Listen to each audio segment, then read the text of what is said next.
Welcome to Cultural Fluency Makers. I'm your host, David Wellish. Each week, we welcome leaders to share how they stay ahead of the ever-changing consumer landscape.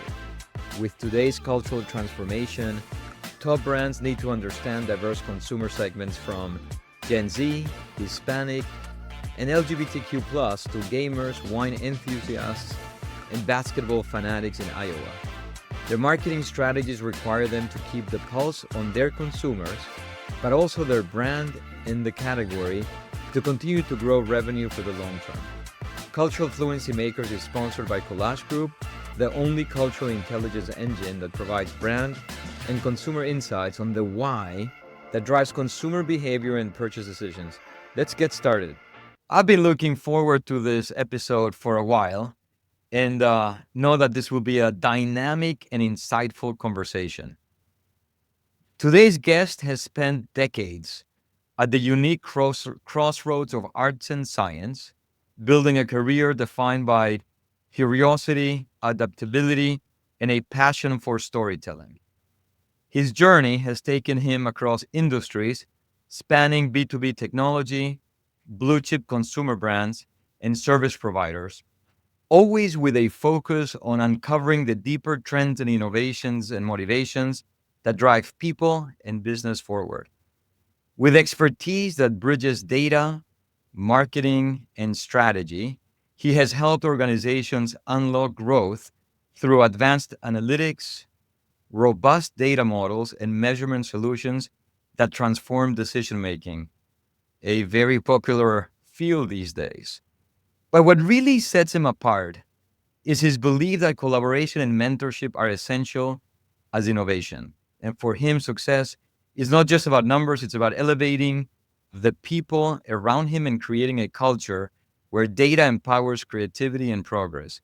He is the global head of insights, analytics, and measurement at HP. Lance Hill, welcome to the show. It's great to have you. Thank you, David. Great to be here. All right, let's do this, Lance. So, the country continues to undergo pretty significant shifts. The consumer landscape is currently fragmented, it's polarized, and diverse America continues to drive so much of the growth for so many different categories. Lance, what role do you see for the world of cultural insights or cultural intelligence, especially for consumer organizations like HP?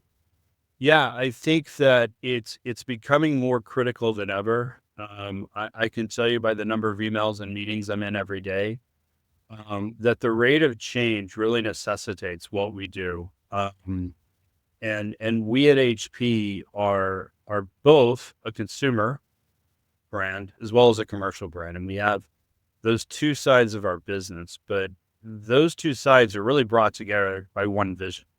And the one vision is that we create better work experiences for everyone, everywhere.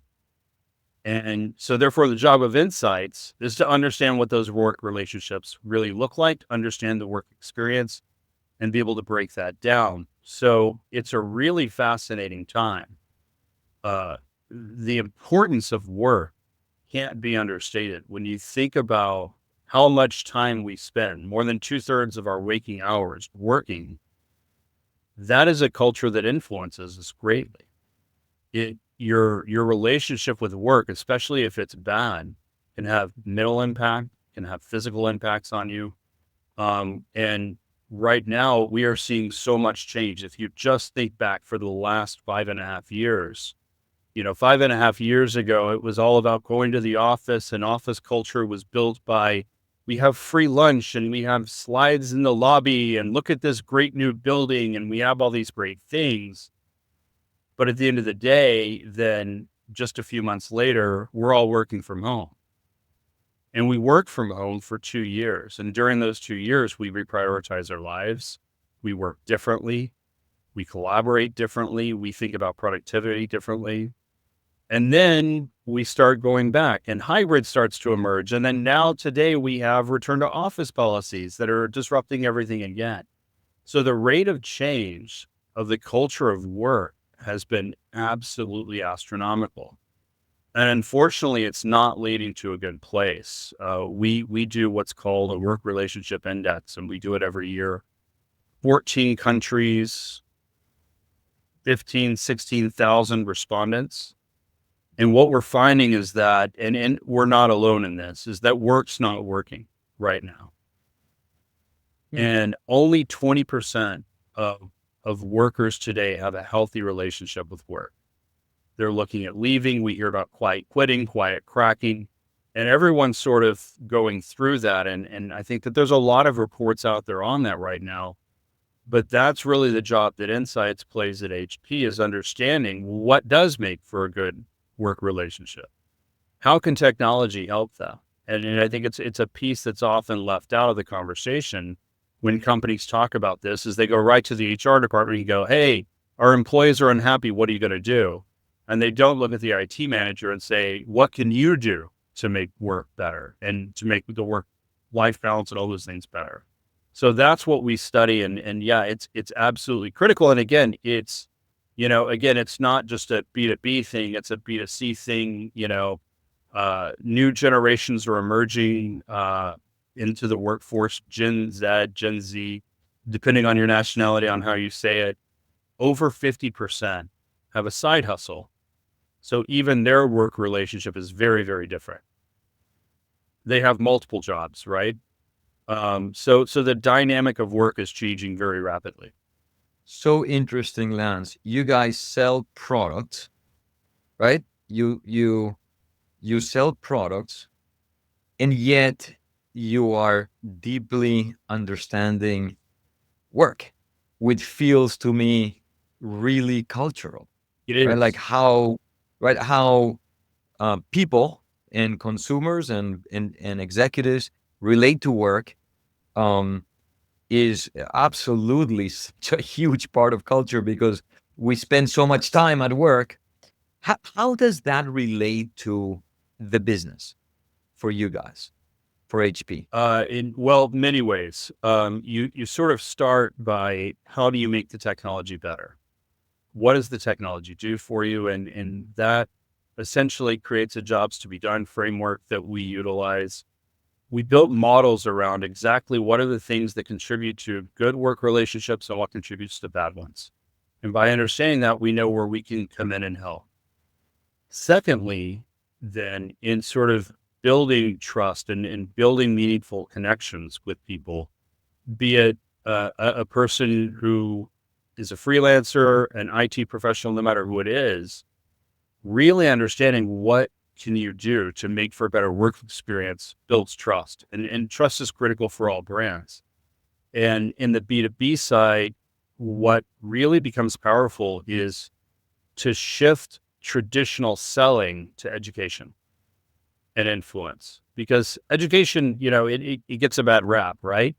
When you learn something new that's really meaningful to you, when you learn something that you actually can lead to action and lead to a positive impact, it can be very aspirational. It can be inspirational. And that's what we strive to do, is to start this shift that HP has been on. And then I think a lot of great brands like IBM, for example, have been able to do, is to really focus on education versus selling, and trying to help people understand the world that they're living in. That, of course, yes, our products can help make better, but there's always a lot of context around that. And so we want to make sure we understand the full context.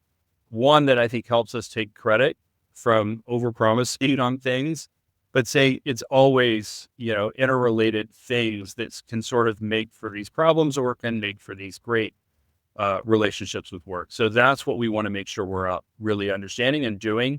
So we feed the product teams, the service teams, we feed marketing teams, we feed PR, comms teams. We're sort of at the hub of all of that and feeding that out to make sure that everything is staying connected and everyone knows things as quickly and rapidly as possible. Because again, the world is changing so fast. We'll get a call on Saturday that, hey, these tariffs just came through. Companies are going to start taking reductions. How is that going to impact this? If they have to pull off this, what's going to be the impact? So we're involved in a lot of these sort of models and and really help with decision making throughout the organization. That's great. I can see the power of it. Yeah, We when we think about selling, we also think about being memorable. And memorable usually comes from teaching something that's right. to somebody, right? And so your education, that's what I think that's what you mean by, by education, which makes a lot of sense. What about culture, Lance? Like, do you feel there's a difference between consumer insight and like culture at the center, and how important is that? I think it's impossible to separate culture from customer insight. Culture is what really motivates so much of what we do and how we do it.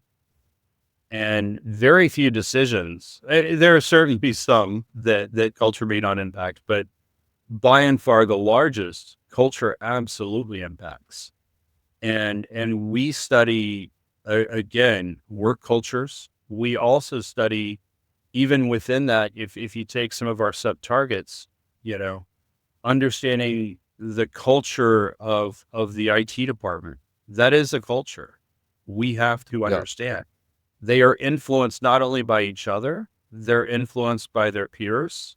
They go to Reddit forums, they share information, they influence each other. And those are the most powerful things.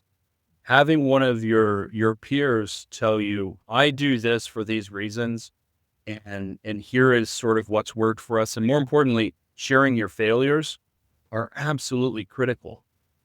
That's going to work a lot more than a 30-second ad, a display banner up in your stream. So really, and I think especially, as we move to LLMs, these things will only continue to really increase in power. And so to answer your question, I don't think you can really even separate the two, because one is the context around how and why I make decisions versus just sort of trying to identify needs and wants.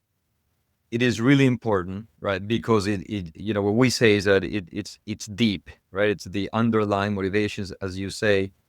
What's hard? What are the key challenges to getting to those motivations, or to really getting to the source? Like, what's hard about this? Is it hard? It is hard. I think it's incredibly hard, although I will also say I think it is getting easier with a lot of the new methodologies that are out there, with a lot of the new tools that are out there. Um, you know, not to be overly meta, but we utilized a lot of AI tools to understand usage of AI, understanding of AI, and adoption of AI. If someone on my team would have written a survey around AI utilization and said, what's the benefits? They would have had a laundry list of things that you would come up with that are all absolutely correct and right. And one of those would be time savings. When I use AI, I save time. Is that true? Absolutely. I know it's true because we did do a survey, and sure enough, it comes up number one. And I can tell you that our competition did a similar survey because they came out with ads that were all around AI and time saving.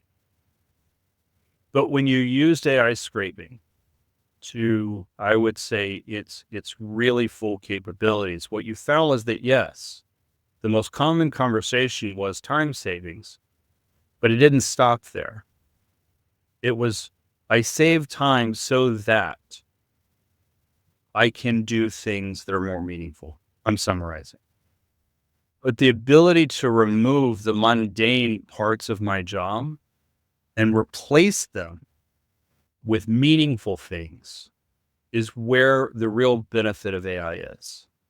And it's also why I think AI adoption is a little slow, is we don't have as many true work-related AI tools today that can really start to fill that. They're coming very fast. But I think that being able to uncover that true insight of, it's not time savings. Time savings is the gateway to the thing that's really important, which is how they can reinvest time into things that are more meaningful to them, and that actually give them joy and give them purpose and make you feel good about what you do. That insight was a key and one for us. Yeah. Which probably, I'm going back to your, I love the statement of work is not working, Yeah. right? So that probably then feeds back to, hey, can we make work again? Yeah, that's right. Most, even though, yes, work is a four-letter word, it's not a bad thing, and it shouldn't be a bad thing. It's always sort of been a very critical part of the human existence, right? Is your work. We're just fortunate to live in a time when we can actually enjoy work and we can find purpose in it and meaning in it, and feel like we're actually doing something.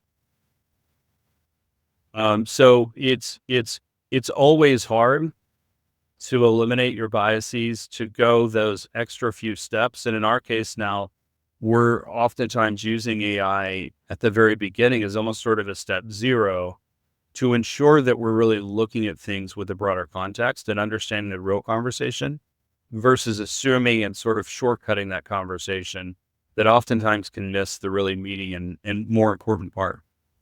Lance, I have been in many conversations with CMOs in the last 2 years, and we've talked about cultural relevance.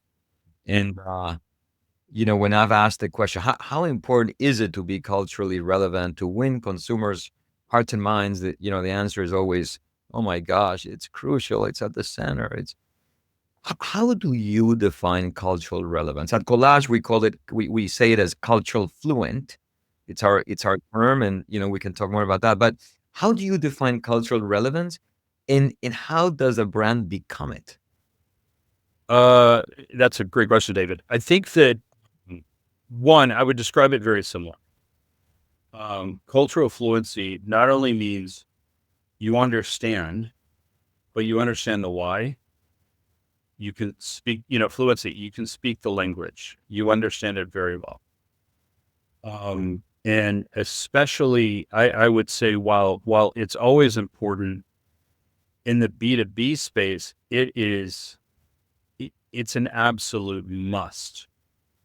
If you walk in trying to sell someone something that their job depends on, and you don't understand their job, you don't understand their culture, you don't understand all the things that go on around this, you don't know how your product or service fits in the broader scheme of their world, you're not going to build trust. And that's so absolutely critical. That it's hard to build trust when you can't show understanding. And that's what you're really doing oftentimes.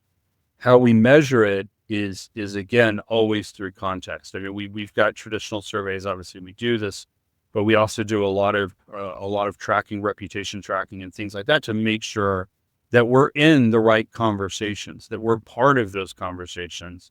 Again, unprompted, and that's what we have to do. And it's sort of how we do it. And then there's other again the interesting thing in my specific job is I get to look out over a lot of parts of our business, and you've got, the B2B really high-end services that are going to Fortune 1000 CIOs, which have their own culture. Then you've got sort of a small medium business owner who doesn't have the luxury of an IT department. Well, there's a culture there. They have their own culture. Then you've got sort of a freelance gig work culture that's sort of emerged with the WeWorks of the world and very much as a source of pride. And then, we've even got like a gaming business and gamers have a culture. And all three of those, or four or five of those cultures are actually quite unique. And you have to understand and you have to know how your brand can be part of those cultures and infuse your brand into those cultures, not by buying your way in, but truly contributing to the culture. And I think that that's the key. One, you have to understand the culture in order to contribute to it in a meaningful way. But whether it's sharing the latest IT trends and showcasing case studies on how a CIO might improve profitability or help with employee retention or things like that, well, in order to do that, again, you have to speak the language and you have to be able to get in, or all the way down to a gamer and what is it that gamers like to do and how do they sort of coagulate and what are the things that we can actually do to add value to that culture. We have to understand all those cultures and then understand where we as a company can create value. in those cultures, not just through products, but it's through anything from events to different things that we can bring to really help.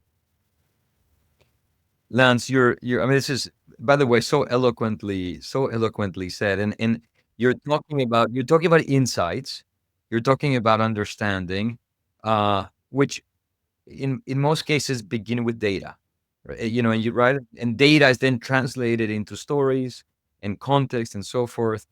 When you've had such a great trajectory and have worked in, great consumer brands and service providers and B2B tech, when it comes to building a data-driven culture in marketing, what do you think organizations get wrong? And what do you think are sort of best practices in leveraging insights to guide strategy? Yeah, I think there's sort of four things an insights organization can be on almost a sliding scale. At the worst, you can be a disruption. You can bring data out of context that has no relevancy, or even worse, could possibly be wrong because of collection methods, and you can lead a business down a wrong path. That's sort of being a disruptive in a bad way. I know sometimes you like to think of disruption now as a good thing. It's not. Disruption is inherently bad. Wild that I've heard disruption in a negative context. But it is, right? You're disrupting the flow of business. You're taking them on a path that they don't need to be on. You can simply provide data, and some people, their minds are already made up. They just want a data point to support what they already want to go do. Some insights organizations, that's all they are, is they're just feeding data points.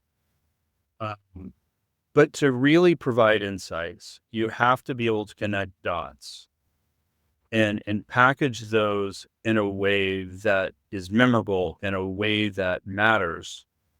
And to do that, you have to connect things. Sometimes they're even seemingly unconnected, and be able to see those patterns and be able to show those patterns. You're providing the why behind the data point that they're asking for. And that's what's really powerful, because sometimes the why will actually lead you to a better path. And again, we're rarely looking, if you come in with something that's going to shift the business trajectory 25 or 30% off its current course, you really need to think strong about, is it the right thing? Is it the right time, et cetera?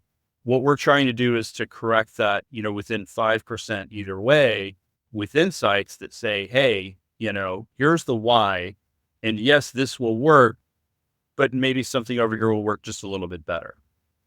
And then the best you can be is actionable and provide actions. And to do that, and I think this is where insights teams often have a hard time, is you have to really know how the business works. Not just what business you're in, not just knowing the metrics, but understand almost the cadence and the calendar of the business, and understand the inner workings of the business. I'll say politics without a negative connotation to it. You have to understand how things actually work and things actually get done. And if you can do that, you understand who's making what decision, what information they need, and when they need it. And that's where insights organizations can really be foundational to, I would say, a business's success or strategic advantage, is you're able to come in right before they think they need it and help. So you've got to have that foresight. You've got to understand what's going to happen and be able to bring things before people are necessarily asking for it. Because if you wait for a question to come, oftentimes, if it's a really hard question and you're going to do good methodology, even with all the AI out there, it may be like, great question, let me come back to you in 3 months.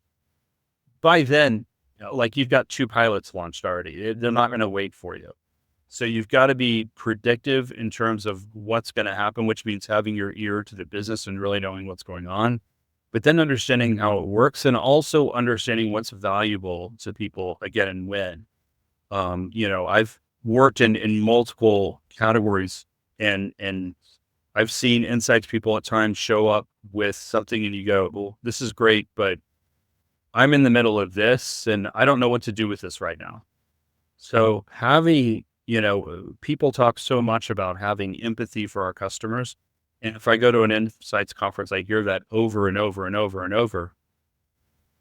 The real empathy needs to be with the business makers and in whoever's making these decisions. Have complete and total empathy for them as well. Know what they're going through, when they're going to go through it, and how do I come in and help at those times. And Insights inherently is always going to be a service-based organization. And that's what good service looks like, is not waiting for you to call me and ask a question, but knowing when you're going to make a decision and being able to help correct you for that decision with all the right data, insights, and hopefully possibly recommended actions. That's great. I love so much of what you said. It almost felt like you were talking about the collage ethos in many ways, the why, the actionability. I'm connecting with everything you're saying. Lance, you've emphasized the balance between art and science in your work. And it's interesting because in many cases people say that when they're in the marketing side or maybe the more creative side. So I'm curious, how do you see storytelling and creativity working hand in hand with analytics to actually create more impact? Well, obviously, again, as I say before, knowing the business and sort of being able to put your insights into context are critical. I think, though, the other side is that while there's always creativity in how you do numbers, hopefully it's not that creative, but it's there's with any model, there's an element of creativity. I think that the real creativity comes not just from sort of the first presentation. I think that's something where a lot of insights people may miss, is they think that the job is the presentation. And the presentation is just the opening. You can certainly engage in a presentation. You can certainly educate through a presentation, but the trust is built through the Q&A. And so sort of one thing I'm always looking for with my employees over my career is, are they really obsessing over this?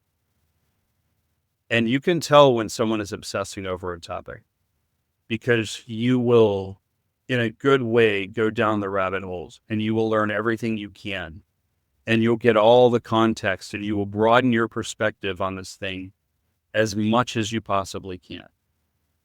And if you get to a Q&A, that's where the obsession really shows through. You're able to recall and pull detail that aren't on the slides. You're able to connect dots that maybe you didn't even think about before that question came up, because you understand it so well. And then if you're also obsessed, you're going to stick with it. You're not just going to say, okay, presentation's done. Everyone have a nice day. I'll send the deck out and you can all read through it at your leisure. Really knowing what, when, who, and how much people need at any certain time is sort of part of that. And so the implementation of the insights to say, okay, I've done this presentation. Now, if I start to draw the strings out, who else is part of this decision-making committee? Who else do I need to inform on this? And what about then, making sure that it doesn't just sit on a SharePoint, or even worse, on an LLM right now, because then something you do can be taken out of context and you kind of lose the truth and you lose the insight of it. So how do I make sure, as a change maker, I'm thinking all the way through the implementation of whatever this topic is and ensuring that it truly gets distilled and gets ingested into the organization? And that's where the real creativity comes in. And again, it's all fueled, I think, by obsession, but by being able to stick with it and not just move on to the next thing because that presentation is done. I mean, Lance, you're talking about almost wearing the business owner hat on, wearing the principal hat on, and I think that's great advice for anywhere you are one is in an organization.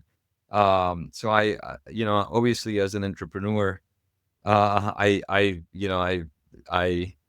I connect with that as well. Last question on the business side, and we talked a little bit about uh, the infamous or famous AI. Where does it go? What are you seeing impact now? Where does it go? Obviously, probably having a little bit of a luxury being in a tech company, the implementation is really incredible already in terms of how we use AI. And you pilot a lot, you see if it works. Don't do it because it's got AI in front of it. Do it because, again, it actually makes a change in someone's day-to-day Yeah. life. I think that the thing that the industry at large, and especially the industry of within insights, will really have to adapt to quickly is the role of LLMs and how quickly LLMs replace search. Does everything from change a lot of the pre-diagnostic measures that insights do.